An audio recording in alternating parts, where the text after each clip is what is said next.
You can now craft set items. That's right, green items can now be forged together and crafted. Let's go, ladies and gentlemen.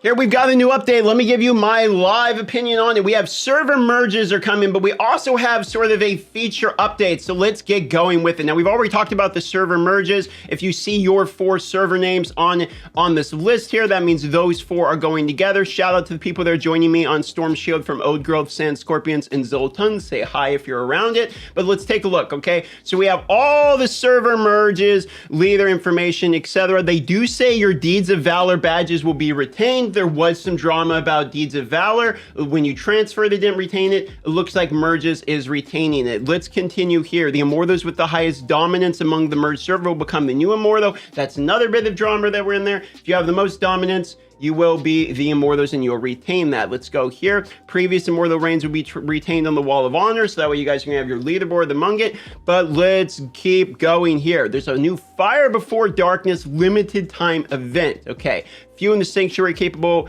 are standing against the darkness and wage of their life, but you adventurers consign your days to thinning out the ranks of the burning hell, ushering in safety. Your quest to serve the downtrodden glows in complexity, harness the fire, blah, the blah, the blah, the blah, the blah. Basically, there's gonna be more rewards. It looks like we get another pearl. Love the pearls. Anytime we get pearls, it's thumb up for me. We have legendary crest, etc. There's an unspeakable depths cosmetic set. So we have yet another cosmetic. If you're interested in the cosmetic, you know, looks all right. Doesn't look terrible in all honesty. But what we're really interested in, as we scroll down, and it looks like the unspeakable is 1,000 orbs. There's some bugged fixtures. But as we scroll down, here we go. Feature updates. This is where we get into what we're looking for, the meat and the bones of it. So first and foremost, if you look at this, daily activities time change.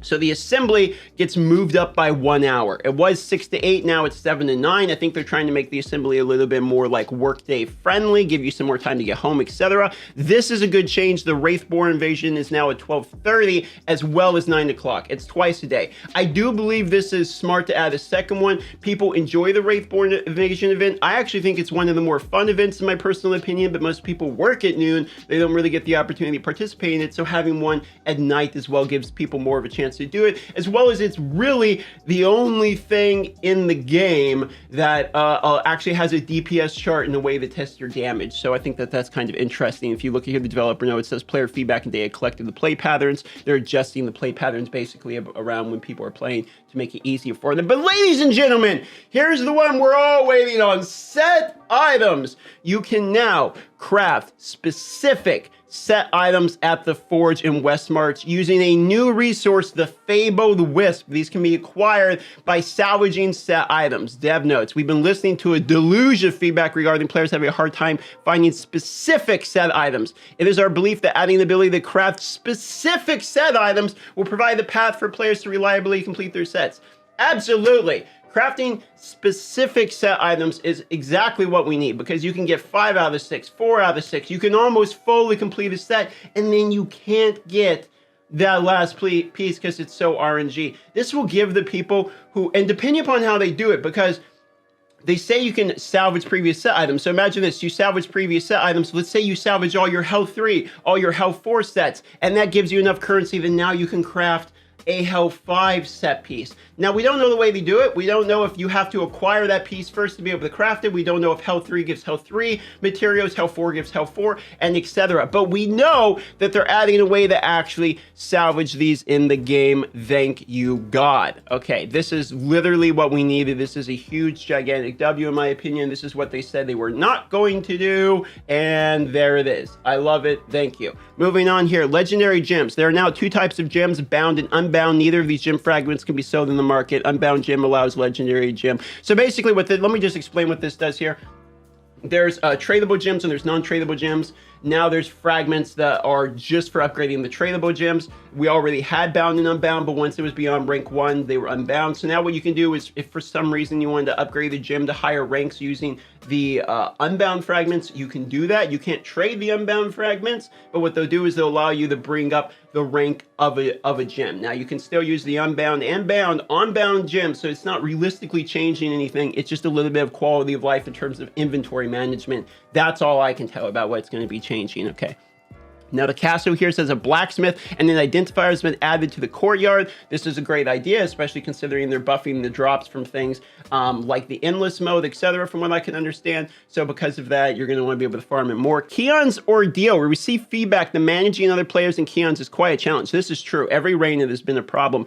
To alleviate organizational duties to the Immortal leader, we have added a few quality of life updates. New management UI that displays Paragon level combat rating contribution, the ability to set combat rating contribution score requirements, a waitlist feature, and improved difficulty selection. These are another good feature updates in the moment. The Immortal system is both clunky and underwhelming. So updating both sides of the clunkiness and the underwhelmingness would be appreciated. Let's look into the Chinese notes and see if there's anything there.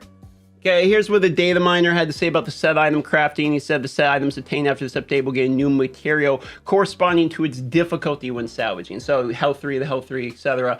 Bring Fable Wisp and glowing shards to Westmarch to help you create the items. So they do mention glowing shards.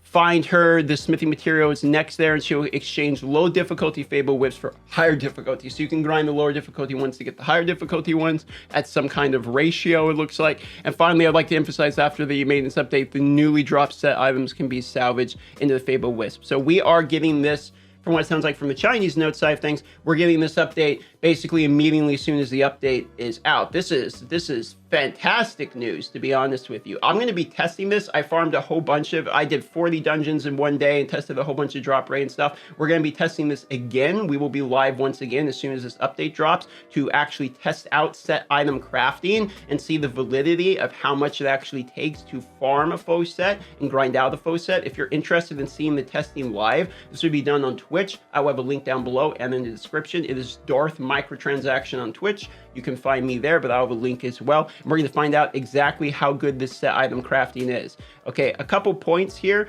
which is that, in my personal opinion, the green item drop rate is the largest problem in this game, and increasing the drop rate didn't seem like something they wanted to do. So adding a farmable, craftable way of doing this is probably the best iteration that we were going to get out of this. I don't think they wanted to do set item transfer. I don't see them mentioning anything about strength intelligence in here. It sounds like they wanted us to have something to work towards. Smart way to do it. That way we can actually individually salvage the exact pieces we want, and it's not based upon RNG, etc. That's all a W for me. Makes me a little bit more excited to get back into the game and grinding, if I'm being honest, because I kind of didn't want to play because I knew I was going to have to farm green items, and I was waiting to see what this update was going to do for the green items. I think I'm going to get back into it, start farming again. Let me know what you guys think. Is this a W in terms of set items? Love y'all. We're still waiting on some other news in terms of things like if this really is the last of the compensation word and etc. But this update in a vacuum is actually quite good in my own opinion, mostly because they're actually just addressing the set item crafting. So love that. See you guys on the next video.